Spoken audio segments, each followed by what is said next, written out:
Stay in touch with us on Facebook and Instagram at Unique Yet Connected. You are now listening to episode 70 of Unique Yet Connected podcast. The theme for this episode is the language of love.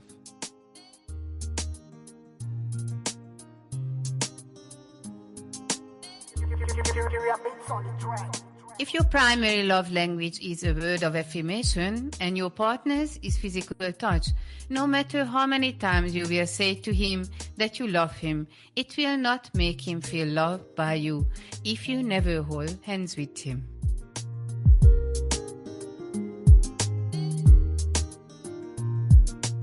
Hello, brilliant souls in and around the world. Nolitha Fenton is my name and Tolokas is my clan name, and this is episode 70. A warm welcome to Unique Yet Connected podcast YYC. As always, Kinga and Nika on the other side of the virtual. Over to you, Kings. Thank you, Nolly. Hello, Nick, dear listeners and co-editors. I am Kinga Sinai. Thank you for joining our movement of translating this wisdom of systemic family constellations into a practical language that all of us can easily understand and, most importantly, implement in our daily lives. Nolly, in episode 69, you brought up that maybe we need a translator at the independent phase of the relationship. At this stage of the relationship, you often end up thinking so much about what you want that it makes you forget to check in with your partner's needs. You stop listening to your partner because your head is full with your own plans. And when you stop actively listening to your partner, you end up feeling like you are speaking different languages. It feels like you are in need of a translator. This brought us to the topic of the love languages. Yes, the love languages. And one can ask, what is that? And what do you mean by love languages? Gary Chapman is a counselor, and during his work in couple counseling, he realized that couples can speak and understand their love in different languages. There are 5 primary love languages. 5 love languages are receiving gifts, quality time, physical touch, words of affirmations, and act of service. If your primary love language is word of affirmation and your partner's is physical touch, no matter how many times you will say to him that you love him, it will not make him feel loved by you if you never hold hands with him. On the other hand, if he never says that you are the most special person in his life, and how much he appreciates you, then no matter how many times he hugs you, you will feel unloved. It almost feels like your partner is lying to you when they say they love you. Also, understanding your partner can get even more complicated than knowing about the 5 basic love languages, because we also tend to speak in different dialects. It's intriguing, yes, the different dialects. It goes back to what we said in episode 69, Kings, about not hearing each other. The one person is not hearing because in the other's love language, and then on the other hand, the one speaking doesn't understand that they are not heard. They just feel unappreciated for what they do. This makes me think about what people most complain about concerning their relationship. You just don't hear me. Those are some of the things people say. Or you don't understand me. Or you don't appreciate what I do. Can you say that those kinds of words stem from the misunderstanding of each other's love languages in a relationship? Definitely. Love languages have an important role in all relationships. It is good to mention here that they are not formed in the relationship, but brought into it. Your primary love language normally created by the way your parents were showing their love to each other and to you, or from what you were most lacking as a child. If you happen to grow up with a very critical parent, when someone sees your merits and praises you for it, will mean the world to you. It means you are seen, appreciated, and loved. Finally, for someone, you are more than just good enough. Thanks for highlighting how deep the love languages come from. I also like the fact that you say the love languages are not formed through the relationship, but are brought into the relationship. That is an important thing to note, dear listener. I feel it's important to ask each other's love languages at the beginning of the relationship. From the research that we did, it says acts of service is offering to help whenever you see an opportunity to assist. Based on the insight you gave us, Kings, about someone who was being criticized a lot when they were growing up, being praised, which goes with words of affirmation, would be their love language. Can you give us an insight on the act of service love language? Because for some experience I have with people who speak that language, it can come across as one is a slave of another.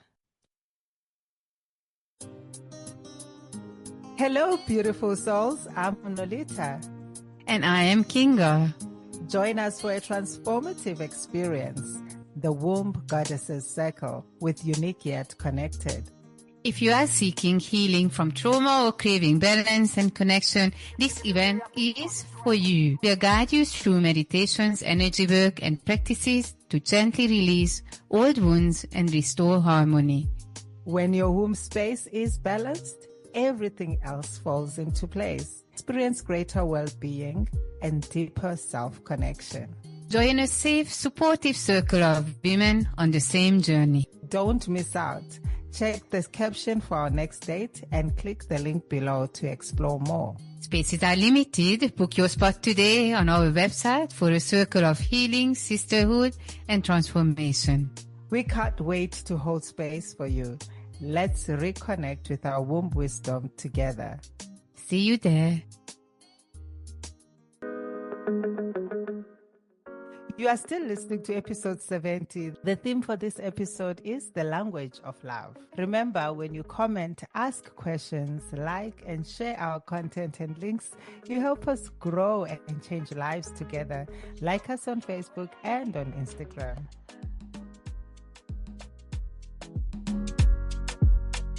Act of service. This links back with our episode when we talked about how to get there when asking for help is okay. If your main love language is act of service, then you would like your partner to do things for you without asking for them. It is also important that they do what is important for you even when they wouldn't put it as a priority themselves. And yes, I agree. We often think that act of service means to become a slave for someone. This is not true. It is more about when you are doing something for your partner, you are showing your love towards him. Want him to appreciate what you are doing and know that you are doing it out of love for him and not because you love to do that activity. Act of service is not my primary love language, but still quite high up on the list. Why? My mom was a busy bee. Even when she was watching TV, she would still do something, embroidery or ironing. My dad was an introverted intellectual. He preferred reading to watering the garden. In my whole childhood, I was listening to how my mom was hurt by my father's unwillingness to help her. She felt unloved. Act of service was very important for her. She became extremely verbally critical of my dad. I am not 100% sure, but I believe words of affirmation was an important love language for my dad. They both felt unloved in their marriage. I wish they would have learned about the love languages while they were still alive and together. Wow. With your parents' observation that you have, I wish I had also observed my parents more to gain insight on their love languages. Most of our parents felt unloved in their marriages, and learning the love languages would have created healthy relationships, which equally creates healthy experiences for children. I guess changing my perspective about the act of service would do me good. I think I had a bad experience with the act of service love language. And I would say it's also important for anyone to clear any negative attitudes that they might have developed in the course of their life concerning any love language. The truth is that my father did a lot of work around the house. He liked to paint and build, which my mom appreciated, but he was not good with the everyday duties. He didn't make the effort to try to understand that watering the garden would have made my mom happy. And when she would nag him about washing the dishes or watering the garden, he felt undervalued. If my mom would have praised him for the things he was already doing, he might have started to pick up the other pieces too. Let's say you don't like mess. Your partner listened when you said that he shouldn't leave his cup on the table, but at least put it in the sink. He does that. Then you come home and tell him off for not washing the cup, and he will feel criticized. If his primary language is word of affirmation, this will have disastrous effect on your relationship. What if act of service is very important for both of you, yet none of you feel loved by the other? It more than probably comes down to speaking different dialects and trying to do what is important for you and thinking that it is a gesture to your partner. I am laughing about the cup illustration. It sounds like something I would do, and I understand how not appreciating the effort can make things worse in a relationship. I need to have awareness. My primary love language is words of affirmation, but I'm also realizing that I relate to the act of service love language as well. I don't mind cooking and cleaning by myself, but people I share the space with need to be considerate and make an effort and be considerate of the fact that they found the space clean and they need to keep it in a clean state. They need to leave the kitchen the way they found it. Same goes with the bathroom, etc. You know, maybe I read too much into action as someone is communicating to me. This is what I'm hearing. I don't care about your efforts. Maybe it's not an act of service, but still the word of affirmation in action. I still need to go through what this really means for me, Kings. Quality time is my main language. When I cook with my brother, he comes and chops the onions with me. He is showing me his love by act of service, and I appreciate his help. But helping me to cook is not as important for me as it is to keep me company while I'm doing it. I like someone to sit with me. I'm doing an act of service, but in my language, what I am really giving to my partner is my time. For me, love is conveyed by the time spent together while cooking. Thank you for previously highlighting, even if you are speaking the same language, the different dialects could be a challenge. What comes to my mind is something I'm going to say with caution. When the relationship is fractured, people tend to be stubborn, feeling like I'm who I am. This is how I am. If you love me, you'll accept me the way that I am. And maybe both parties feel this way, and maybe this attitude speaks to their independence. I don't know. Maybe they feel the independence stage comes with being accepted for who they are. What can you say about that, Kings? Two things caught my attention. First, I don't look at it as a stubbornness. Feeling unloved creates resentment. The resentment forces you to say that if you are not doing this for me, I'm also not going to do it for you. If you are not making an effort, I'm not going to make an effort either. I tried my best, yet you are not seeing that all that I do, I am doing it out of my love for you. You are hurt and feel unloved. If we would set up a constellation for the relationship, this hurt would definitely be part of it.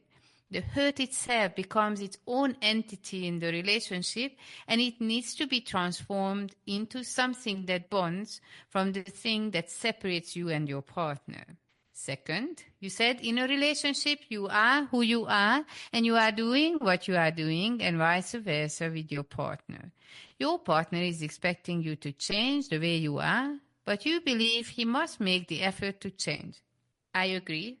When you are speaking different languages, you do have to make an effort to try to understand each other because you really can't if you are not consciously learning the language of your partner. The effort has to be made by both parties.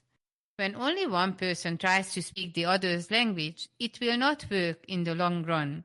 One of you will feel very much love, but the other one's love tank will stay empty.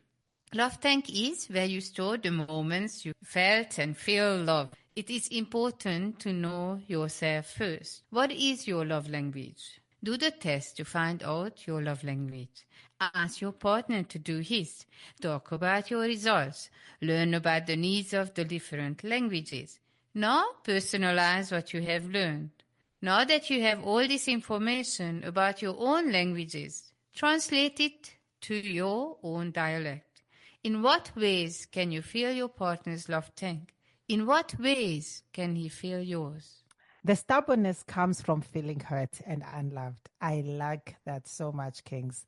And feeling each other's love tank is important because no relationship can function healthy on an empty tank or tanks. With those questions, we have nailed it, Kings, and this is the best place to wrap this episode. Dear listener, take some time to work on those questions, whether you are in a romantic relationship or not. It's best to prepare. Please help us share this episode to help the next person and to also grow our podcast and keep on producing this content.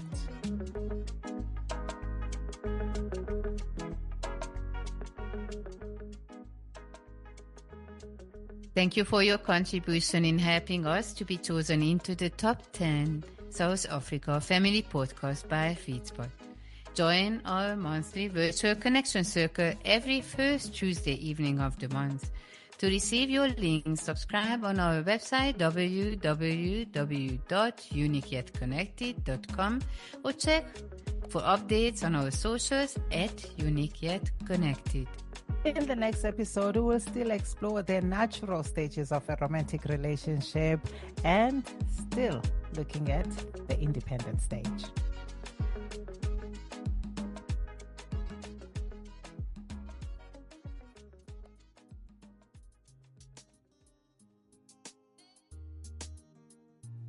A big thank you to you for listening to our episode and to Nick Mons from That Guy Productions for making us sound fabulous and on point. Tune in on the 18th of May 2025 from 10 a.m. South African Standard Time. For links and updates, stay tuned to our Facebook and Instagram pages at Unique Yet Connected, unique spelled YOUNIQUE. Stay unique, stay connected, and remember, you are one of a kind, and we can only create a really meaningful podcast together. Siyabulela, kosonom, bayadanki. Thank you, Siyabulela, kusunum, bayadanki.